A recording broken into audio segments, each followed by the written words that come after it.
एक समय था जब इस धरती पर इंसान नहीं बल्कि डायनासोर का राज चलता था। जिन जगहों पर आज हम चल रहे हैं वहीं किसी समय ये विशाल और विचित्र जीव गर्जना करते हुए घूमते थे। इन्हीं वनों, इन्हीं वादियों में वे सांस लेते, लड़ते और अपने साम्राज्य का विस्तार करते थे। लगभग 16 करोड़ वर्षों तक डायनासोर पृथ्वी के सबसे सफल प्राणी रहे। हजारों प्रजातियां थीं, कुछ शांत और शाकाहारी तो कुछ बेहद हिंसक और मांसाहारी। कुछ इतने विशाल थे कि एक इमारत जितने ऊंचे और कुछ इतने छोटे कि उन्हें नजरअंदाज करना आसान था। इस समय पृथ्वी का वातावरण पूरी तरह हरियाली से भरपूर था। घने जंगल, अनगिनत पेड़ पौधे, रेंगते कीट पतंगे और डायनासोरों का स्वर्ण युग, यह एक ऐसी दुनिया थी जो आज के इंसानों की कल्पना से कहीं परे है। लेकिन फिर कुछ ऐसा हुआ जिसने सब कुछ बदल दिया। वो एक ऐसा दिन था जब पृथ्वी का सबसे ताकतवर जीव डायनासोर हमेशा के लिए गायब हो गया। न कोई आवाज, न कोई चेतावनी, सिर्फ एक तबाही। आखिर वो विनाशकारी घटना क्या थी? क्या वो उल्कापिंड था? क्या धरती की खुद की ताकत ने उन्हें खत्म कर दिया, या फिर कुछ और जो आज भी हमारे लिए एक रहस्य बना हुआ है? इस वीडियो में हम लौटेंगे 6 करोड़ 50 लाख साल पीछे, उस अंतिम दिन पर जब डायनासोर ने अंतिम सांस ली। तो जुड़िए हमारे साथ इस रोमांचक यात्रा में और जानिए कि कैसे धरती के सबसे सफल जीव अचानक विलुप्त हो गए। ठंडी हवाओं से टकराता विशाल समुद्र और उस पर गूंजती है एक डरावनी आवाज, डायनासोरों की चिंगाड़। धरती पर उस समय के सबसे विशाल और शक्तिशाली जीव चैन की नींद ले रहे थे। लेकिन उन्हें क्या पता था कि उनकी तबाही की घड़ी करोड़ों साल पहले ही तय हो चुकी थी। उनके साथ ही यहाँ एक और प्रजाति भी मौजूद थी, बहुत छोटी, दिखने में चूहे जैसी, लेकिन उसके भीतर छुपा था भविष्य का रहस्य। वही छोटे जीव एक दिन विकसित होंगे लाखों तरह के मैमल्स में, इंसान तक। लेकिन उस समय दूर अंतरिक्ष में मंगल और बृहस्पति के बीच एक अज्ञात क्षुद्र ग्रह बेल्ट में हो रहा था एक विनाशकारी टकराव। एक विशाल एस्टेरॉयड से टकराकर एक छोटा सा टुकड़ा निकल पड़ा सीधे पृथ्वी की ओर। रफ्तार 22,000 मील प्रति घंटा और आकार माउंट एवरेस्ट से भी कहीं ज्यादा बड़ा। यह पत्थर का नहीं, मौत का गोला था जो समुद्र की सतह से लेकर वायुमंडल की ऊंचाई तक को भेद सकता था। और जब यह एस्टेरॉयड धरती से सिर्फ 3,84,000 किलोमीटर दूर था तो यह चांद से भी टकरा सकता था। अगर ऐसा होता तो शायद डायनासोर आज भी जिंदा होते, लेकिन नहीं, किस्मत को कुछ और मंजूर था। वह एस्टेरॉयड चांद को छूते हुए निकल गया और फिर हुआ कुछ ऐसा जिसने धरती की हर चीज बदल दी। 40 किलोमीटर के व्यास वाला 2 ट्रिलियन मेट्रिक टन का एक ऐसा एस्टेरॉयड जो हर सेकंड पृथ्वी की ओर तेजी से बढ़ता जा रहा था। अंतरिक्ष की गहराइयों से निकलकर यह मौत का एक उग्र गोला बन चुका था। और जैसे ही यह पृथ्वी के वातावरण से टकराता है, इसकी रफ्तार एकाएक 70,000 किलोमीटर प्रति घंटा हो जाती है।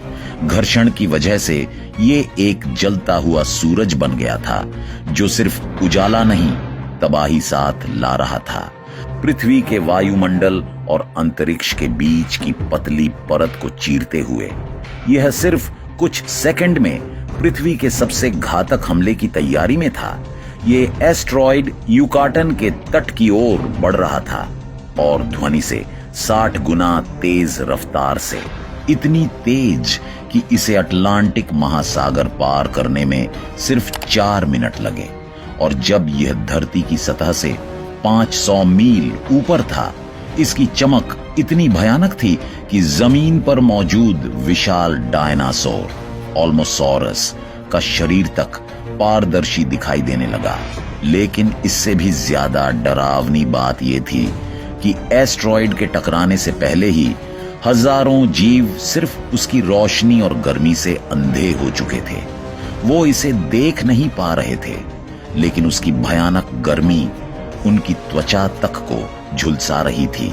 तो सवाल उठता है, क्या यही था वो पल जिसने पूरी पृथ्वी के इतिहास को हमेशा के लिए बदल दिया? क्या वाकई सिर्फ एक एस्ट्रॉइड ने डायनासोर जैसे महारथियों का सफाया कर दिया, या इसके पीछे थी कोई और रहस्यमयी ताकत? इस वीडियो में हम जानेंगे उस दिन का हर एक सेकंड जब पृथ्वी की किस्मत दो हिस्सों में बंट गई, पहले और बाद में। इसीलिए इस कहानी को मिस मत कीजिए।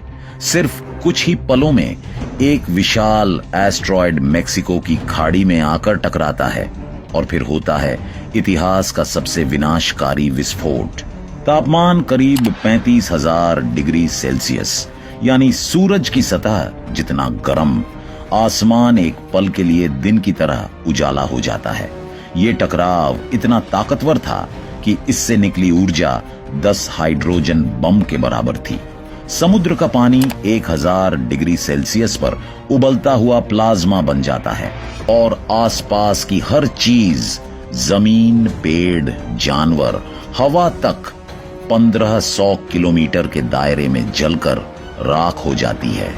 उस समय के विशाल डायनासोर, जो इस ग्रह के सबसे ताकतवर जीव थे, वे भी जिंदा ही जलने लगे। हवा का तापमान 600 डिग्री सेल्सियस को पार कर गया था। लेकिन तबाही यही नहीं थमी।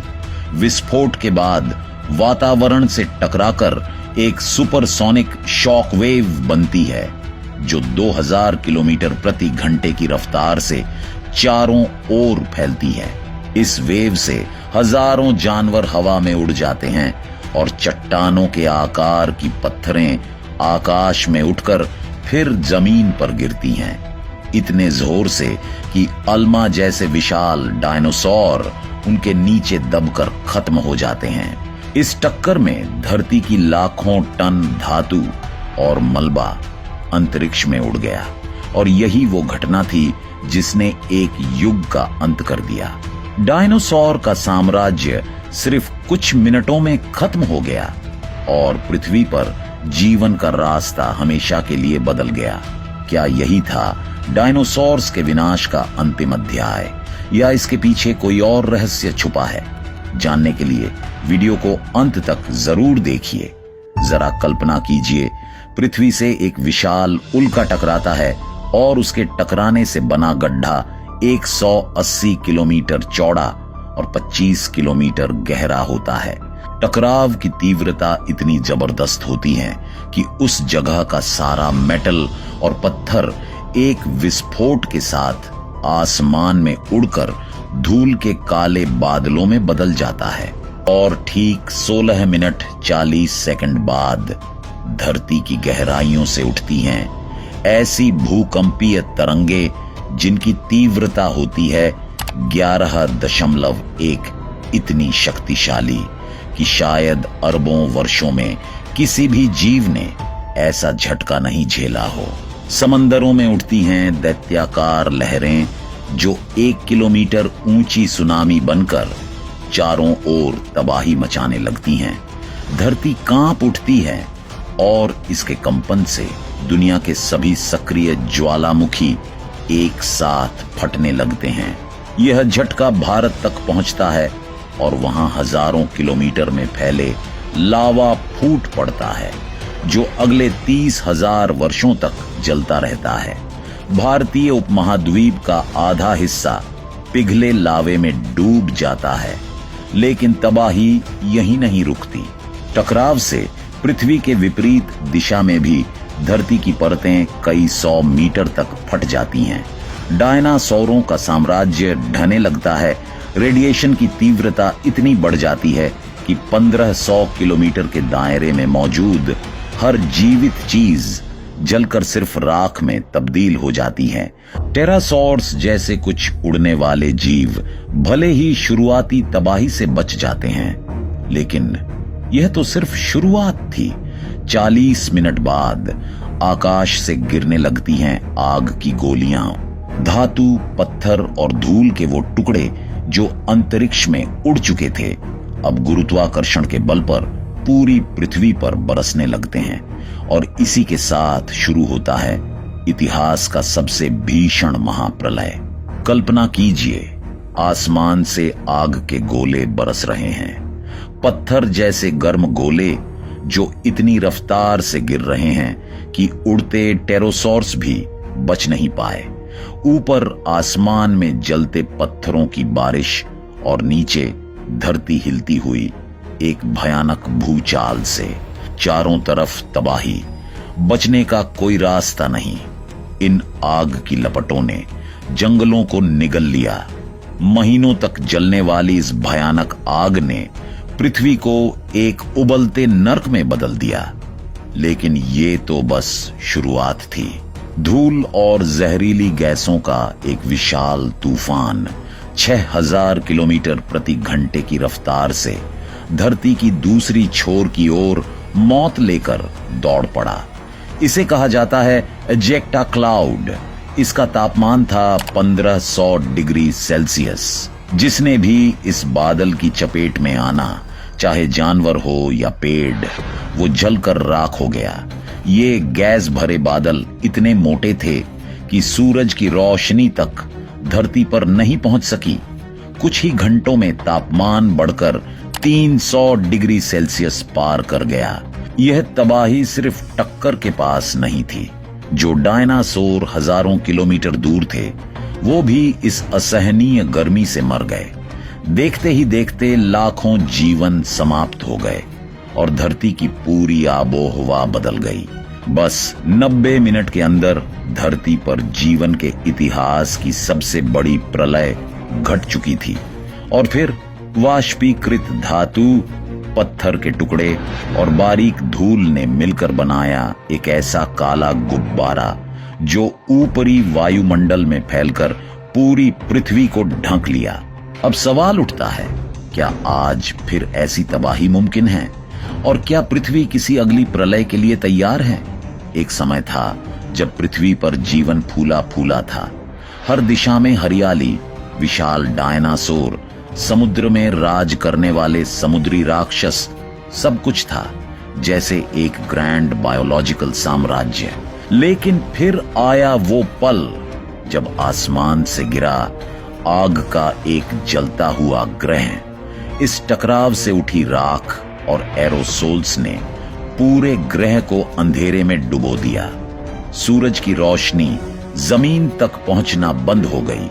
जो पेड़ पौधे आग से बच गए थे, वे भी अब बिना रोशनी के सूख कर मरने लगे। जमीन और महासागर दोनों पर तबाही का एक जैसा असर पड़ा।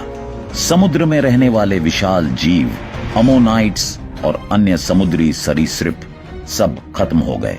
धरती का तापमान कुछ ही दिनों में -25 डिग्री सेल्सियस तक गिर गया। चारों ओर सिर्फ राख, ठंड और मृत्यु।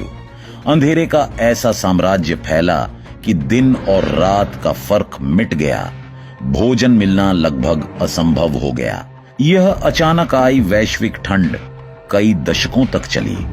नतीजा, धरती की 90% प्रजातियां इस महाविनाश में मिट गईं। जो बचे वे भी सिर्फ वही जीव थे जिनका वजन 30 किलो से कम था, क्योंकि बड़े जीवों को चाहिए था ज्यादा भोजन, जो अब मौजूद ही नहीं था। इस तरह लगभग 6.5 करोड़ साल पहले एक ही झटके में डायनासोरों का युग समाप्त हो गया। लाखों सालों तक पृथ्वी पर राज्य करने वाले जीव एक झपक में इतिहास बन गए। और फिर राख के नीचे से एक नई शुरुआत हुई। जो जानवर छिपने में माहिर थे, जो छोटे थे, सहनशील थे, वही धरती के उत्तराधिकारी बने। और आज हम उसी विरासत का हिस्सा हैं। जब दुनिया पर बाढ़ आई, आग भड़की और तूफान ने तबाही मचाई, कुछ जीव थे जो मिट्टी के नीचे शरण लेकर बच गए वो जमीन के नीचे छिपे रहे और आगे चलकर इनसे ही विकसित हुई सैकड़ों नई प्रजातियां। इन्हीं में से कुछ पक्षी बने डायनासोर के प्रत्यक्ष वंशज और कुछ बने स्तनधारी, वो जो आगे चलकर इस ग्रह के सबसे प्रमुख जीव बनेंगे। लेकिन क्या आपने कभी सोचा है, अगर वो एस्टेरॉयड कभी पृथ्वी से टकराता ही नहीं, अगर डायनासोर का साम्राज्य कभी खत्म न होता, तो क्या इंसान आज भी अस्तित्व में होता? शायद नहीं। हमें इंसान बनने का मौका ही न मिलता। और सबसे हैरानी की बात, इतने कम समय में हमने वो उपलब्धियां हासिल कर ली जो कभी सिर्फ कल्पना थी। लेकिन सवाल ये है, क्या हम अपनी इस प्रगति को बचा पाएंगे? क्योंकि अगर हम सतर्क नहीं रहे तो हमारा अंत भी एक पल में हो सकता है, ठीक वैसे ही जैसे डायनासोर का युग खत्म हुआ था। अगर आपको ये वीडियो पसंद आया हो तो एक लाइक्स जरूर दीजिए और इसे अपने दोस्तों और परिवार के साथ शेयर करें। और अगर आप चैनल पर नए हैं तो चैनल को सब्सक्राइब करना ना भूलें। मिलते हैं अगले वीडियो में एक और नए टॉपिक के साथ।